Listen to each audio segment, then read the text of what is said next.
Movies nation प्रस्तुत करता है द फ्लैश। 2023 में आई हुई है मूवी, IMDb रेटिंग 7। आप लोगों को यह मूवी काफी ज्यादा पसंद आएगी। आई नो आप सभी लोगों को सभी सुपर हीरोज के रियल नेम पता होंगे, लेकिन फिर भी मैं आपको बीच में इन्फॉर्म करता रहूंगा। तो कहानी शुरू होती है हमें वेरी को दिखाते हुए। वेरी ही फ्लैश है, आप लोग तो यह जानते ही होंगे। वेरी एक दुकान पर अपना सैंडविच बनवाने के लिए आता है क्योंकि उसे काफी ज्यादा भूख लग रही होती है और उसकी एनर्जी लेवल भी काफी ज्यादा डाउन होती है। वहाँ पर वह एक आदमी से सैंडविच बनवाने को कहता है, तभी हम देखते हैं अल्फ्रेड की कॉल आती है। वेरी उनसे कहता है कि वह काफी ज्यादा बिजी है, इसलिए वह उनसे बाद में बात करेगा, लेकिन अल्फ्रेड वेरी को बताते हैं कि एक जगह इमरजेंसी आ गई है और तुम्हें वहां पर जाना होगा।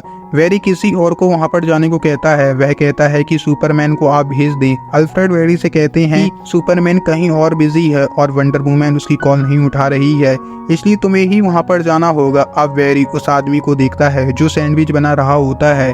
वह आदमी धीरे धीरे अपना काम कर रहा होता है, इसलिए वेरी अपना सूट पहनकर वहां पर निकल जाता है।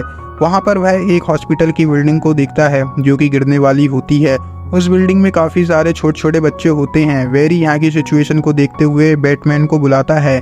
बैटमैन का रियल नेम ब्रूस होता है, लेकिन बैटमैन कहीं और ही बिजी होता है क्योंकि कुछ चोरों ने एक लेबोरेटरी से जानलेवा वायरस चुराया होता है, इसलिए बैटमैन उन चोरों का पीछा कर रहा होता है। अब वेरी को सबको समझ में आ जाता है कि सारा काम अब उसे ही करना होगा।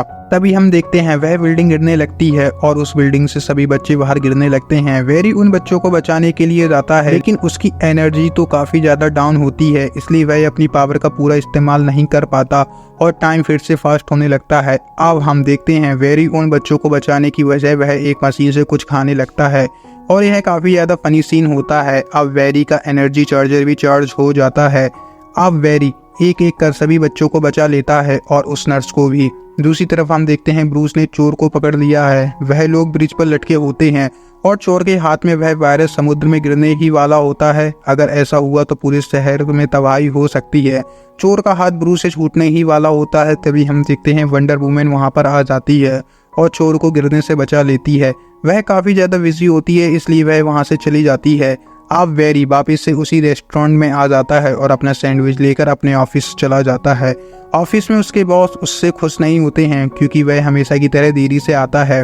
वह उसे समझाते हैं कि तुम इतनी देरी से क्यों आते हो। इसके बाद हम देखते हैं वेरी अपने दो दोस्तों के संग बाहर आता है।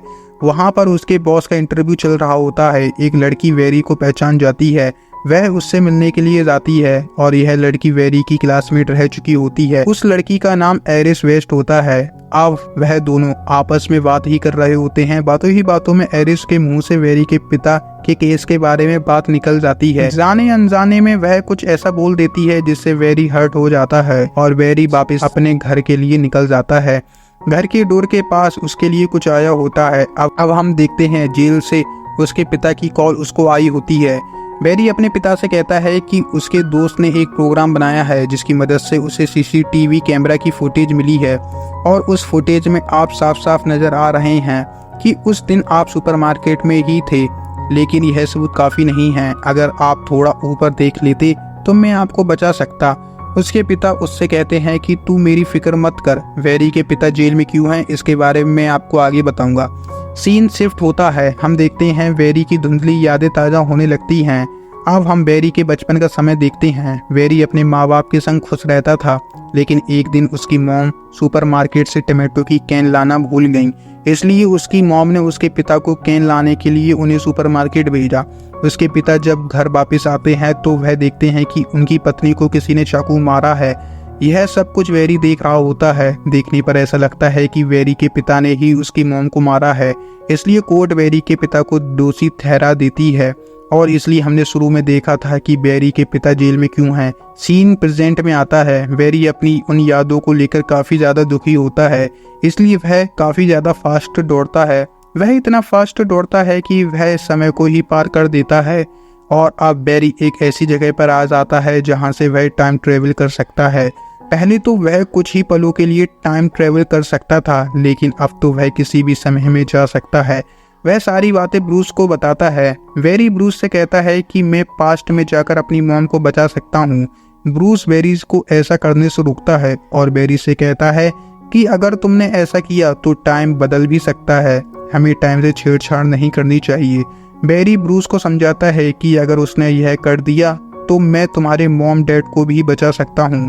ब्रूस बेरी से कहता है कि तुम पास्ट में नहीं प्रेजेंट में जियो, तुम्हारा वजूद उस हादसे का मोहताज नहीं है। इसके बाद ब्रूस वहाँ से चला जाता है। तभी हम देखते हैं एरिस वेस्ट वहाँ पर आ जाती है और बेरी से उस दिन के लिए माफ़ी मांगती है। अब बेरी और एरिस घर में बात करते हैं। वह लोग अपने अपने प्रोफेशनल काम के बारे में बताते हैं। बातों ही बातों में एरिस बेरी को एक आइडिया दे देती है। बेरी को समझ में आ जाता है कि वह पास्ट में जाकर अपनी मॉम से मिले बिना ही वह उनकी मदद कर सकता है। सुपरमार्केट से मॉम टमाटो कैन लाना भूल गईं, इसलिए मॉम ने उसके डैड को सुपरमार्केट टमाटो कैन लाने को भेजा। तभी चोर शायद घर में आ गया होगा। उसे लगा होगा कि घर में कोई नहीं है, लेकिन उसकी मॉम के हाथों में चाकू देखकर चोर ने मॉम पर हमला कर दिया होगा। यह सब कुछ एक टमाटो कैन की वजह से हुआ है। अगर मॉम कैन लेना बोलती ही नहीं तो यह सब कुछ होता ही नहीं। अब बेरी उस टाइम पीरियड में पहुंच जाता है जहां पर उसकी मॉम कैन लेना भूल गई। यहाँ पर बेरी अपनी मॉम को देखता है। बेरी सुपर फास्ट होकर टमाटो कैन बास्केट में रख देता है। बेरी को लगता है कि अब सब कुछ ठीक हो जाएगा, इसलिए वह वापस से प्रेजेंट टाइम में आने लगता है। इसी बीच हमें टाइम पास होते हुए दिखाया जाता है। अब उसकी मॉम की डेथ नहीं हुई होती है। अब वह लोग साथ में बेरी का हर जन्मदिन मनाते हैं। बेरी यह सब कुछ देखकर काफी ज्यादा खुश होता है। तभी हम देखते हैं उस टाइम लूप में से एक क्रीचर बाहर आता है और वह बेरी को उस टाइम से निकाल देता है। यह क्रीचर कौन है यह हम मूवी में आगे जानेंगे। अब बेरी कपड़े चेंज कर अपने घर में आ जाता है। उसकी मॉम डैड बेरी को देखकर थोड़े हैरान होते हैं क्योंकि उसकी हेयर स्टाइल चेंज होती है और वह दिखने में भी थोड़ा सा बड़ा लगता है। बेरी अपने मॉम डैड से काफ़ी बातें करता है। तभी बेरी वहाँ से आते हुए छोटे बेरी को देख लेता है और वह बहाना बनाकर वहाँ से चला जाता है। आप लोग कंफ्यूज ना हों, इसलिए मैं बड़ा बेरी छोटा बेरी नाम से उन्हें बुलाऊंगा। बड़ा बेरी छोटे बेरी को बाहर ही पकड़ लेता है और उसे अपने बारे में सब कुछ बता देता है कि वह एक सुपर हीरो है। वह उसे यह नहीं बताता कि वह इस वक्त में क्यों आया है। बड़ा बेरी छोटे बेरी से आज की तारीख पूछता है। बड़े बेरी को पता चलता है कि आज तो वही दिन है जब उसे यह पावर मिली थी। अब बड़ा बेरी छोटे बेरी को एक लेबोरेटरी में ले आता है और पहले की तरह सब कुछ सेट कर देता है। वह छोटे बेरी से कहता है कि तुम यहाँ पर बैठ जाओ, जब बिजली इन केमिकल के थ्रू तुम्हारे ऊपर पड़ेगी तो तुम्हें भी सुपर पावर मिल जाएगी। यह जानकर छोटा बेरी वहां से भागना चाहता है, लेकिन बड़ा बेरी उसे पकड़ लेता है और इसी बीच हम देखते हैं बिजली बड़े बेरी से होते हुए छोटे बेरी के पास पहुंचती है, जिससे छोटे बेरी को पावर मिल जाती है। अब वह लोग यहाँ से भागने की तैयारी करते हैं। बड़े बेरी को यहाँ पर पता चलता है कि उसकी पावर छोटे बेरी की वजह से चली गई है, लेकिन फिर भी जैसे तैसे करके वह लोग घर पर वापस आ जाते हैं। छोटे बेरी को जब मालूम पड़ता है कि उसको पावर मिल चुकी है तो वह इस पावर को एंजॉय करता है। वह घर से बाहर चला जाता है। बड़ा बेरी उसे रोकने की कोशिश करता है, लेकिन छोटा बेरी उसकी बात नहीं सुनता। थोड़ी देर बाद हम देखते हैं काफी फास्ट दौड़ने से फ्रैक्शन की वजह से छोटे बेरी के कपड़े जल चुके हैं। छोटा बेरी वापस से घर आ जाता है। अब हम अगले दिन देखते हैं बड़ा बेरी छोटे बेरी को अपना सूट दिखाता है। यह सूट एक अंगूठी में से निकला होता है। बड़ा बेरी छोटे बेरी को अपनी सूट की खासियत बता रहा होता है। तभी हम देखते हैं कुछ लोग भाग रहे होते हैं। बड़ा बेरी छोटे बेरी को वहां से ले जाता है और एक टीवी पर न्यूज आ रही होती है कि जनरल जॉर्ड पृथ्वी पर सुपरमैन को ढूंढने के लिए आया है और अगर सुपरमैन जनरल जॉर्ड को नहीं मिला तो वह पृथ्वी को तबाह कर देगा। छोटा बेरी बड़े बेरी से पूछता है कि यह आदमी कौन है। बड़ा बेरी जनरल जॉर्ड के बारे में उसे सब कुछ बता देता है और उससे कहता है कि जनरल जॉर्ड को सुपरमैन की तलाश है। सुपरमैन दरअसल एक एलियन है और वह इंसानों के बीच में रहता है। उसका असली नाम क्लार्क है। छोटा बेरी बड़े बेरी से पूछता है क्या तुमने जनरल जॉर्ड को हराया है। बड़ा बेरी उससे कहता है उस वक्त उसे यह पावर कुछ ही समय पहले मिली थी। वह एक लड़के को बचा लेता है लेकिन उसके पिता को नहीं, और उसे इस चीज का काफी अफसोस होता है कि वह कई लोगों को नहीं बचा सका। अब दोनों बेरी वापिस से घर पर आ जाते हैं और सुपरमैन की तलाश करने लगते हैं। बड़ा बेरी यहाँ पर एक्वामैन और वंडर वुमन को भी ढूंढने की कोशिश करता है, लेकिन बाद में उसे पता चलता है इस वक्त में एक्वामैन और वंडर वुमन जैसा सुपर हीरो है ही नहीं। अब बड़े बेरी को यहाँ पर अफसोस होने लगता है कि उसकी वजह से एक ऐसी दुनिया बन गई है जहाँ पर कोई भी सुपर हीरो नहीं है। वह लोग अब बैटमैन को ढूंढने के लिए उसके घर जाते हैं, जहाँ पर एक बूढ़ा आदमी बेरी को मिलता है और यह बूढ़ा आदमी कोई और नहीं बल्कि बैटमैन होता है। उसकी शक्ल दूसरी होती है। बड़े बेरी को समझ में नहीं आता कि उसने समय को बदला है तो फिर लोग कैसे बदल सकते हैं और उससे पहले का पास्ट कैसे बदल सकता है। बैटमैन उन्हें समझाता है कि तुमने एक टाइमलाइन को बदल दिया है, जिससे फ्यूचर तो बदलेगा ही, उसका पास्ट भी बदल जाएगा। बड़ा बेरी बैटमैन से सुपरमैन को ढूंढने में उनकी मदद मांगता है, लेकिन बैटमैन उनकी मदद करने से मना कर देता है। अब बेरी चुपके से बैटमैन के क्वार्टर में पहुंच जाता है। वहां पर वह काफी रिसर्च करता है सुपरमैन को ढूंढने की, लेकिन उसके हाथ में कुछ नहीं मिलता। अब बड़ा बेरी कैमरा की मदद से बैटमैन से कहता है कि मैं जानता हूं कि तुम मेरी बात को सुन रहे हो। अगर हम लोगों ने सुपरमैन को नहीं ढूंढा तो जनरल जॉर्ड सभी को मार देगा। अब बैटमैन भी उनकी मदद करने के लिए तैयार हो जाता है। अब हम अगले दिन देखते हैं बड़ा बेरी सोकर उड़ता है। बैटमैन ने सुपरमैन को ढूंढ लिया है और बेरी के सामने वह एक फाइल को रख देता है। बेरी उस फाइल को देखता है। उस फाइल में सुपरमैन कहाँ पर है उसका एड्रेस होता है और अब वह तीनों निकल जाते हैं उस एड्रेस पर। वहाँ पर वह लोग कई माफिया गैंग से लड़ते हैं। वह लोग वहाँ पर कुछ सीक्रेट कर रहे होते हैं। वहाँ पर एक बहुत बड़ा बॉक्स होता है। तीनों लोग उस बॉक्स के अंदर जाते हैं जहाँ पर एक दुबला पतला इंसान लेटा होता है। अब बेरी उस इंसान को बाहर ले जाता है, लेकिन तब तक वह माफिया गैंग उन तीनों को पकड़ लेती है। तभी हम देखते हैं जिस व्यक्ति को वह लोग ऊपर लेकर आए थे वह सनलाइट की मदद से अपने आप को ठीक कर लेता है और यह व्यक्ति कोई और नहीं सुपरमैन होता है। दरअसल वह एक गर्ल होती है। इस टाइमलाइन में सुपरमैन एक गर्ल है। आप लोग कंफ्यूज ना हो तो हम लोग इसे सुपरमैन ही कहेंगे। अब वह लोग उन माफिया से फाइट लड़के वापस से बैटमैन के घर पर आ जाते हैं।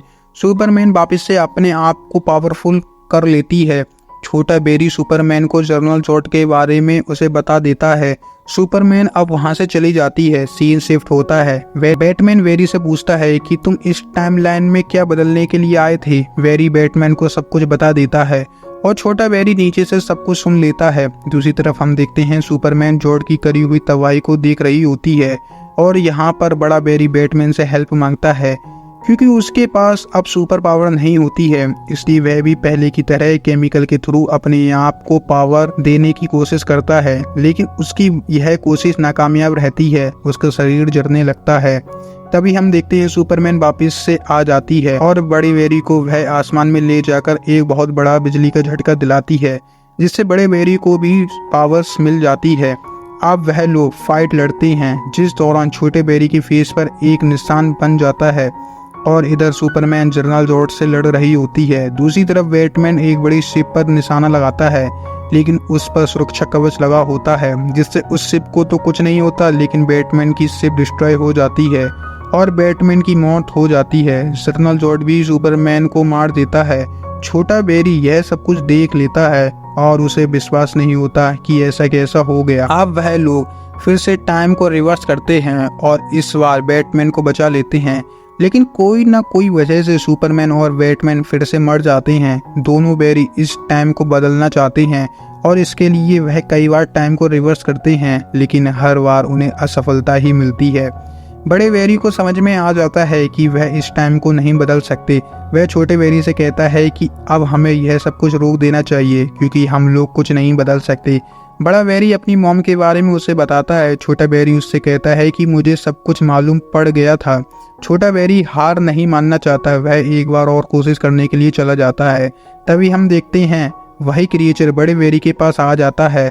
वह उस पर हमला करने की कोशिश करता है, लेकिन तब तक छोटा बेरी भी वहां पर आ जाता है और वह उस क्रिएचर के फेस पर मारता है और हमें यहाँ पर पता चलता है कि यह क्रिएचर कोई और नहीं बल्कि छोटा बेरी ही है। वह काफ़ी समय से इस टाइम लूप में फंसा है।